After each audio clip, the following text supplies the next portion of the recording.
Good morning and welcome to a brand new episode of Mindful Mornings with Mr. West. My name is Mr. West and I'm one of the school counselors at Universal Daroff in West Philly. Today we're going to be doing something a little bit differently. We're going to be talking about how we can incorporate some music into our study or meditation. And that's not an area that I have a whole lot of experience with. So in therapy and mental health and mindfulness and all that sort of stuff, it's sort of an idea that when you don't know a lot about something, you reach out to somebody who could help you. And so I've reached out to my wonderful friend, Sean McCullough, who I met in grad school. We both studied School of Mental Health Counseling, and Sean knows a good bit about music. So I've asked him to come in to talk to us a little bit about music and why it can be useful. So, Sean, thanks so much for being here today, and thanks for coming on. Good morning, Mr. West. I'm happy to be here. I'm thrilled to be a part of this. Happy to talk music with you. Yeah, we're excited to have you. So, Sean, we're going to be talking a little bit about something called lo-fi music, and from our conversations, it seems to be an area that you know a good bit about, and you can sort of talk to us about why we might want to incorporate lo-fi music into our meditation, mindfulness, or study. So, Sean, why don't you tell us a little bit about what lo-fi music is? Sure. I'll first say that I love lo-fi music.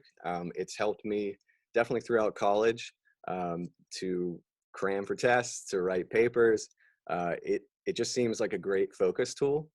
So I guess we should maybe talk about what lo-fi music is, which is a little bit hard because lo-fi is more of an umbrella term than anything.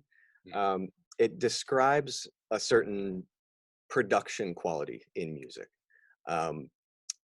The abbreviation stands for low fidelity, fidelity meaning audio quality.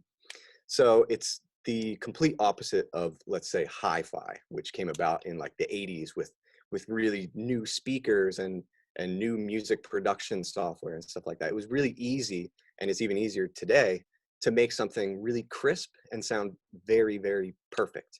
And lo-fi is kind of the antithesis to that. It's kind of pushing back on that on purpose for an aesthetic choice, right?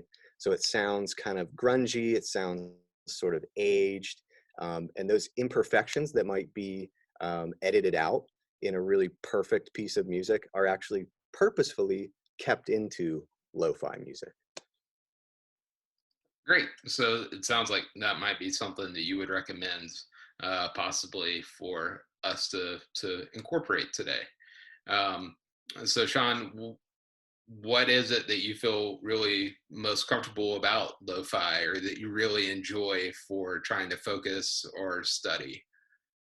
That's an interesting question. I guess to maybe first answer that, I would say that I find popular music, music that I might be really interested in technically, very counterproductive to focus and meditation, because popular music and the music that I like to listen to is meant to grab your attention, right? Sort of the hallmark of a good song is, does it get stuck in your head, right? Do you sing it after you hear it? Do you sing that hook, right? Or that really strong melody? But lo-fi pushes against that.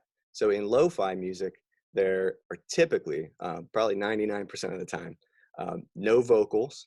There are no strong melodies, no melody that's going to get stuck in your head that'll play for a day. There's a lot of spatialization, so a lot of reverb, a lot of boomy sounds. There's a steady pulse, so nothing crazy in the rhythm department, right? No crazy change ups. And there's a lot of emphasis towards what's called amplitude control, which is basically controlling how loud certain things are. So if you think of a song that has a clap in it, right, on maybe the 3 beat, so 1, 2, 3, 4, right? Amplitude control is going to decrease that sound, the clap, but keep everything at a basically a steady volume. So there's a big emphasis on that. There's a big emphasis also on frequency control. You can make something sound lo-fi actually pretty easily. And Mr. West, if you don't mind, I have a little piece of music here. I can demonstrate that if you want me to. Uh, Absolutely. okay, cool. Let me try and pull up my music software here. Um, okay, It's on our screen, so we can see that. you can see this? Yep. Good deal. Okay. All right. So right here, this is called an equalizer. All right. And I don't want to bore you with any of these technical details, but um, suffice to say that this is the spectrum of sound in which we can hear. Okay. And it goes from really low down here to really, really high pitched up here, like a squeak. And sounds that maybe a dog can hear that we can't hear would be off the scale, like over here somewhere, right?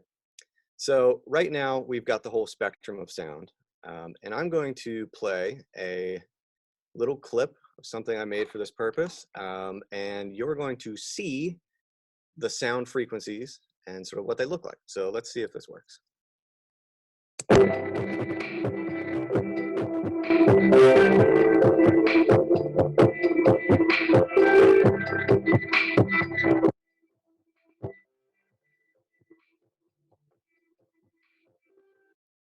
Okay, so you can see that there's a nice, even sort of hill right there.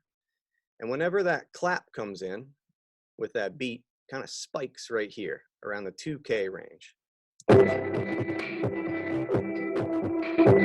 You see that? So it kind of pulses right there. Now, it just so happens that around 2K, these frequencies right here, this is where our human ears are most sensitive. So if you were to record, let's say, a baby crying, something that's very alarming, all of those frequencies are kind of located right here. Our ears are really attuned to frequencies in this range. And going back to kind of the purpose of lo-fi music, it's all about eliminating those distractions, eliminating salient events in music that would distract us from concentrating on a different task. So here's a really easy way to make a lo-fi sound. We're just going to drag this down like this.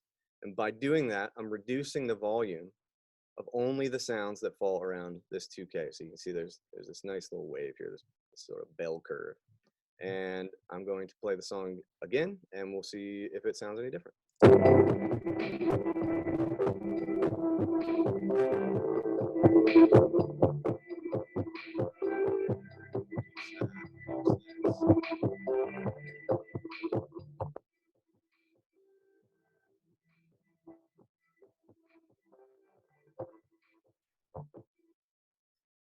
So now we've got this nice gentle hill right here that kind of dips off right around the frequency where we hear the best. Okay, so we've got this nice low rumble here. It's pretty abstract. There's nothing crazy about it. There's no hook that you would sing in your head. Nothing crazy like that. Just a nice pulse to kind of keep you moving in a certain direction. And that's a really effective way to kind of go about it. There's also things I mentioned earlier about volume control, right? Making sort of really loud things a little bit quieter, a little bit more subtle, right? So all this to say really that lo-fi music is about not grabbing your attention. So purposefully not grabbing your attention, which is a little bit weird when you think about music because it's kind of meant for you to listen to, right? Right. But this is sort of meant to be sort of sitting in the background and functional. Cool. So if this would be something that you would recommend for parents or students that if they're having trouble focusing while they're doing work or anything like that, that this is be a type of music you'd recommend them to incorporate into their daily activities. Oh, absolutely. Yeah. And there are tons of free resources that you can find. If you have any type of streaming service, Apple Music, Spotify, there are endless playlists. It's a really, really hot button sort of genre in music right now. There is an awesome YouTube video that I really recommend. It's just entitled Lo-Fi Hip Hop Radio. It's playing all the time. It's completely free. You can just put it up in the background and just kind of sink into it. Again, it's not music that you're going to listen to and think, oh, this is impressive, right? It's made to sort of sink into the background and made to sort of push you in your journey of focus. There's a great service called Brain FM. Um, there's just tons of resources, and we'll put them in the video description, I guess. So that would be probably easiest. But yeah, I highly recommend it, and there's just a wealth of it out there. So. Awesome. Well, Sean, thanks for coming on today and joining us and talking to us about everything going on. And if anybody wanted to check out your stuff, could they find your music available anywhere to listen to? Yeah, absolutely. I host all my music on SoundCloud. So if you go to soundcloud.com/Sean McCullough Music, or just search me on Google, it'll pop up. All right, awesome. Sean, it was great to see you. Good to catch up with you. And I hope everything's going well and that you're able to incorporate some lo-fi music into your daily basis. I will do. Thank you for having me on. I really appreciate it. Yeah. Yeah, no problem. We'll talk later.